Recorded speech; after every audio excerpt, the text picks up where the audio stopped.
I did not expect that wizard cantrip video to do what it did in the comment section, man. People have thoughts, and usually very much in a negative way, like, hey, you're got the biggest spell list.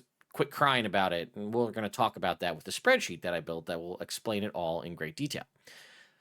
That being said, a lot of folks are kind of on one side or the other, and I want to make it abundantly clear that I did not say that wizards were not powerful. I did not say that wizards didn't get things, are super weak or underpowered. What I was getting at is that I did notice in 2024, every class has an offensive damage dealing cantrip that is unique to them and them alone, and some of them quite powerful, like Sorcerous Burst for the Sorcerers, giving them the options to choose a variety of damage types in a singular cantrip, whereas wizards don't have that. I also fundamentally believe that all classes should have at least one attacking cantrip where you make an attack roll, and all classes should have at least one saving throw. Because, for example, right now, clerics don't have an attacking cantrip. They only have a saving throw cantrips. They have a couple of them in Sacred Flame and Toll the Dead and Word of Radiance, but they don't have one where you make an attack roll. And until very recently, bards didn't have that either until Starry Wisp came out. So that's my real thoughts on this, is that every class should have, whether this is shared or not, I think every class should have at least one damage dealing cantrip that's all their own. But amongst their makeup of cantrips that they should have one that deals damage with an attack roll and one that deals damage with a saving throw. And then if you want to go the other route of giving them a unique kind of flavor cantrip like Druidcraft or Thaumaturgy, that's fine by me. And again, some people brought up Encode Thoughts from Ravnica, which is technically a wizard-only cantrip, but I honestly forgot about it, as I feel like a lot of people do, because I don't think I've ever seen it taken. And it's just not, I don't really see the use in it, but it does exist, so I wanted to call that out. But like I said, the kind of breakdown of people's thoughts on this are that wizards do feel like they didn't get a lot of love. A lot of people in the wizard camp, if you will, are saying that like wizards' whole identity is just they have a lot of spells. But when we look at this spreadsheet I'm going to show you, they don't have as many as you think. And bards actually can get access to every cool, unique wizard cantrip, or most of the iconic ones, if they want to, when they hit level 10 and beyond that. So it's not just for wizards anymore, and bards can do this, whereas previously you got a couple of choices for your magical secrets. Now at level 10 and every level thereafter, you can pretty much just choose any spell you want from the wizard list, or the cleric list, or the druid list, but we'll talk about that in a second. So I just wanted to break this down. But the other side is very much like, you're a wizard, you already have enough spells, quit bitching. Well, maybe. Not say this will change your opinion, but if we lay it out in black and white, maybe it'll help you understand. So, here's a spreadsheet that I made. Now, I want to be very clear. This is only 2024. This is not anything. We're not dealing with any supplemental books outside of this. We're not dealing with any 2014 stuff, no third-party stuff. This is just what's contained in the 2024 Player's Handbook, because that's what, maybe this will change and Wizards will get their own unique damaging cantrip when the Forgotten Realms campaign guide comes out next year, but either way. So we've got our classes on the left. It goes through in alphabetical order with everyone that has spellcasting. I didn't include Eldritch Knight, Fighter, Arcane Trickster, Rogue. Didn't really feel like it fits in the grand scheme of this. And then I also had a separate line at the bottom for bards past level 10. So you can see that bards and druids both get access to 13 cantrips, clerics get 9, warlocks get 12, and sorcerers and wizards both have access to 20 cantrips. Now, that's that. We'll jump all the way over to the right column because it's worth mentioning. Every class except for the wizard can swap out their cantrips when they gain a level. Now, previously, if you recall, in 2014, pre-Tasha's Cauldron of Everything, your cantrips, you were locked in. Now, it's all the classes can change out a cantrip when they level up, except for the wizard, who can change out a cantrip when they finish a long rest. I'm not discounting that they do have that versatility, but still, just throwing it out there that that's a thing that they can do. It's worth mentioning. I want to make sure I'm very abundant and clear on covering all the bases. Now, Column C here is their level 1 plus spell list, so not including the cantrips, right? Bards have access to 127 spells, clerics 108, druids 122, paladins 51, rangers 61, sorcerers 130, warlocks 79, wizards 222, which you can see is almost double some of the other ones, and then a bard at level 10 plus has access to 331 spells. Now, just to explain that for people who don't understand the 2024 Bard, at level 10, they get an ability, I think it's called Magical Discoveries. Their spell list is now comprised of the Bard, Cleric, Druid, and Wizard spell list. At, I think, that level, any level where they learn an additional spell, they can choose to get that spell from any one of those 4 spell lists. Additionally, when they level up and want to replace a spell, which we'll talk about that in a second, they can choose to replace that one, the spell they're losing, to replace it with from any of those 4 lists. So yeah, if you want to be a bard that's rocking Spirit Guardians and Simulacrum and, whatever, contingency, these are all things you can do, right? Bards get it at level 10, which is right when people consider like the high-end wizard exclusive wizard exclusive spells start coming online, things like Wall of Force, again, contingencies, Simulacrum, all these kinds of spells, those start coming online post level 10 or level 9, I guess, plus. So bards can get those. Not that I'm saying that this is not a shot at bards, this is just saying that other people can do the same thing, and bards technically, while they don't have as much versatility in swapping those spells, they do have a bigger spell list than the wizard by 100 or more. All right.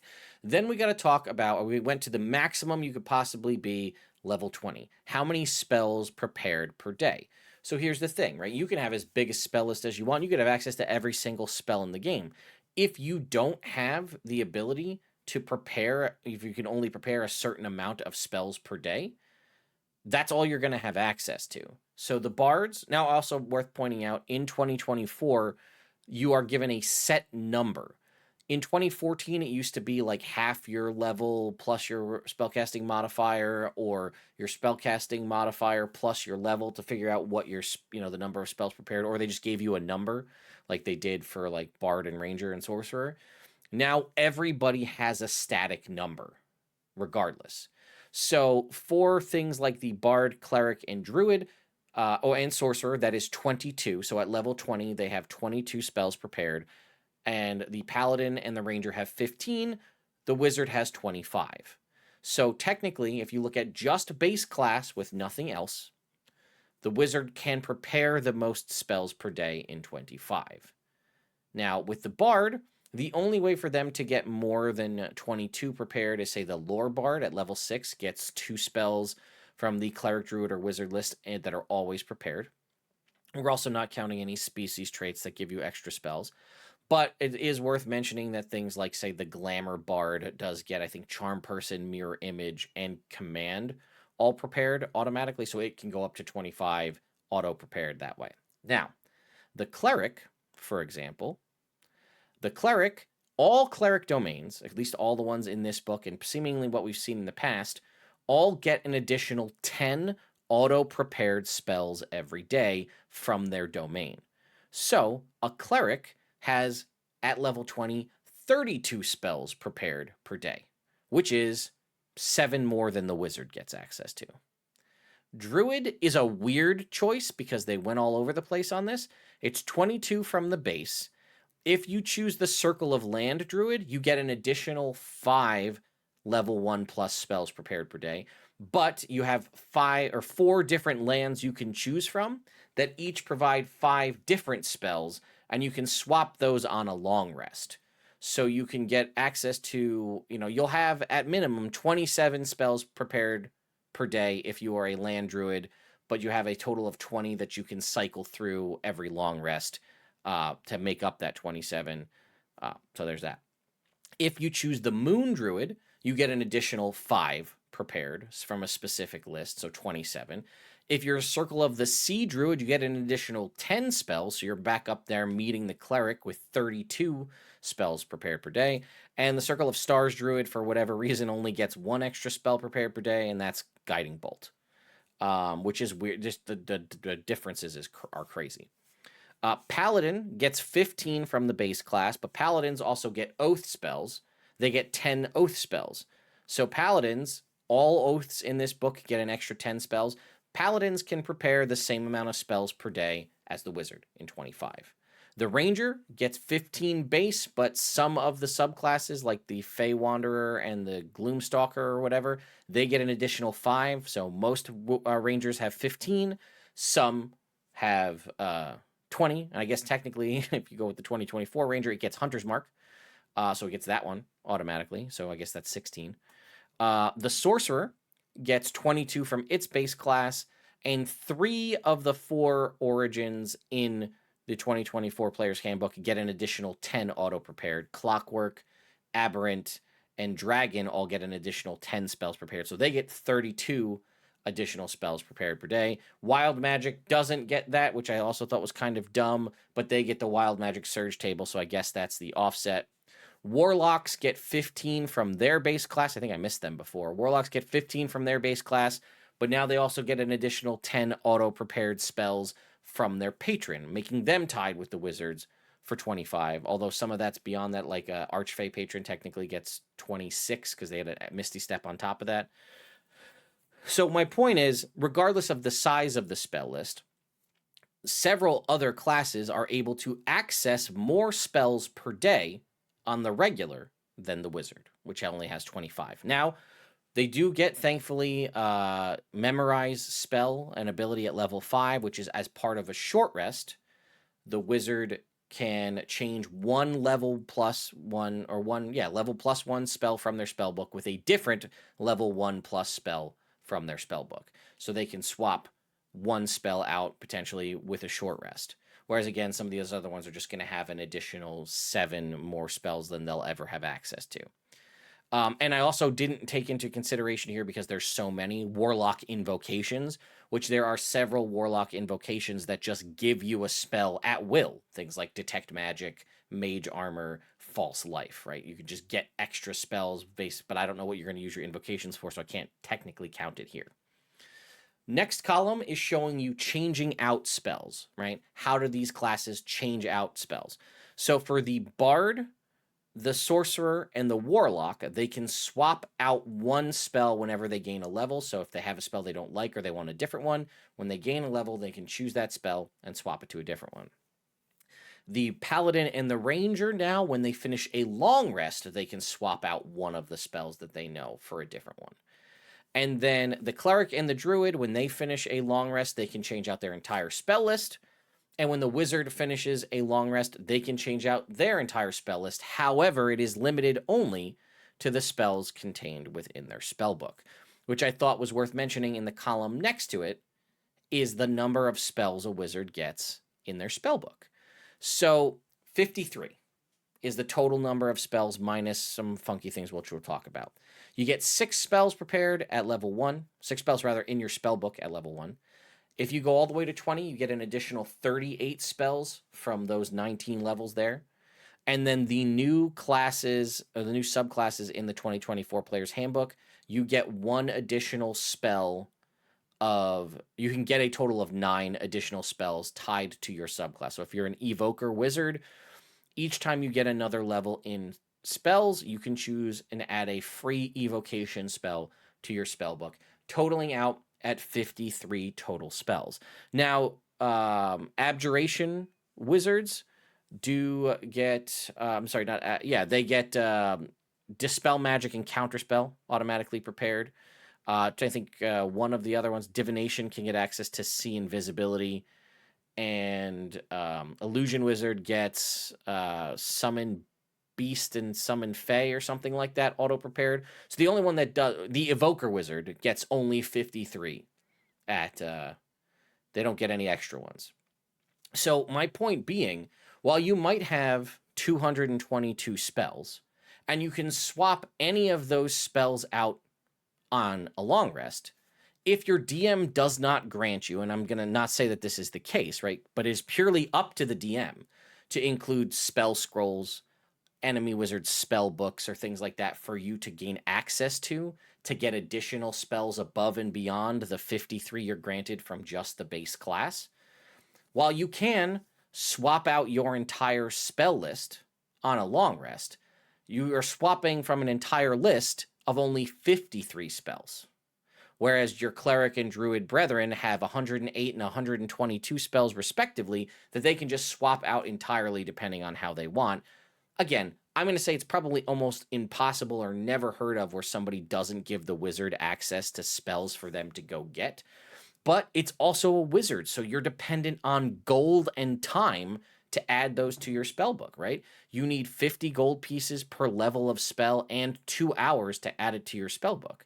So you're going to be spending a bunch of gold, which is kind of no other class has to spend gold and time to gain access to additional spells. Now, I know what you're going to say. Well, what about ritual spells, Ted? And I will agree.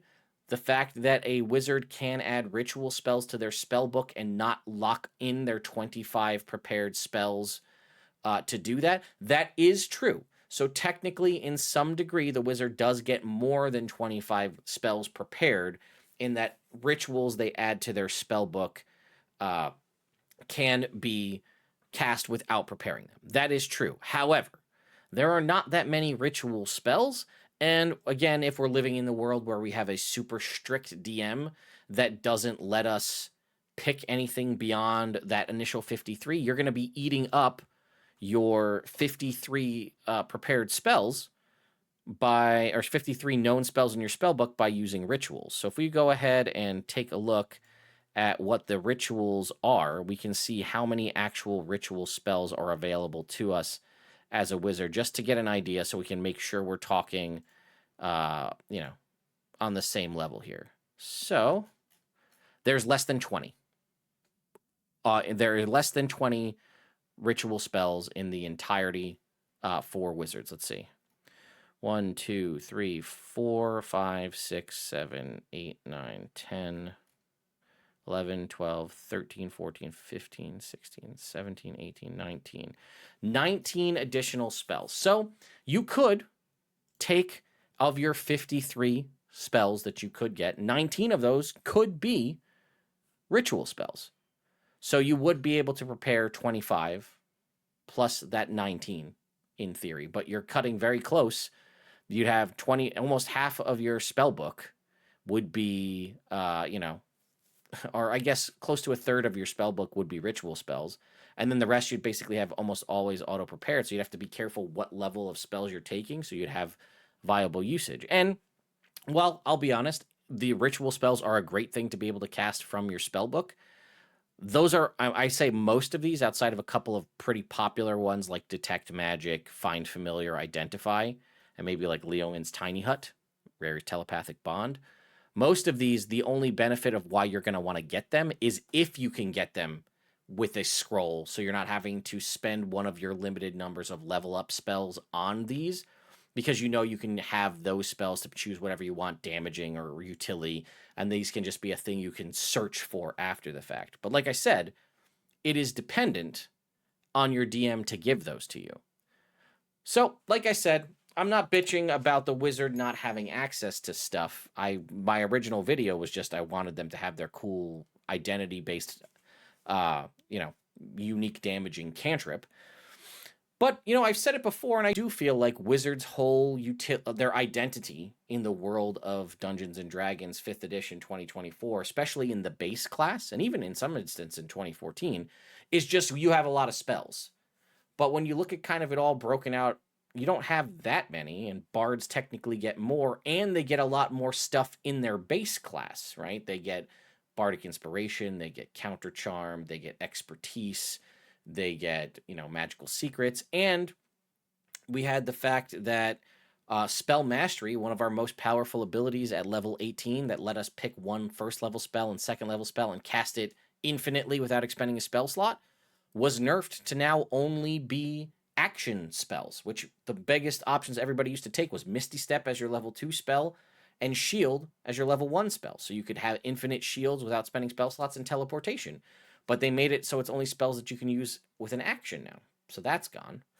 And then you look at somebody like the sorcerer who's getting, the ability to just give themselves constant advantage for a minute, bump up their spell save DC, get a couple other things going. Warlock's the only class that can get 3 attacks with extra attack aside from the fighter, while still having access to things like Eldritch Blast, which is now versatile and does that for any cantrips of their choice that they can get. And the wizard has Scholar, level 2 expertise in a skill. Memorize spell, like we talked about at level 5, lets you swap out 1 spell on a short rest, and then nothing until level 18.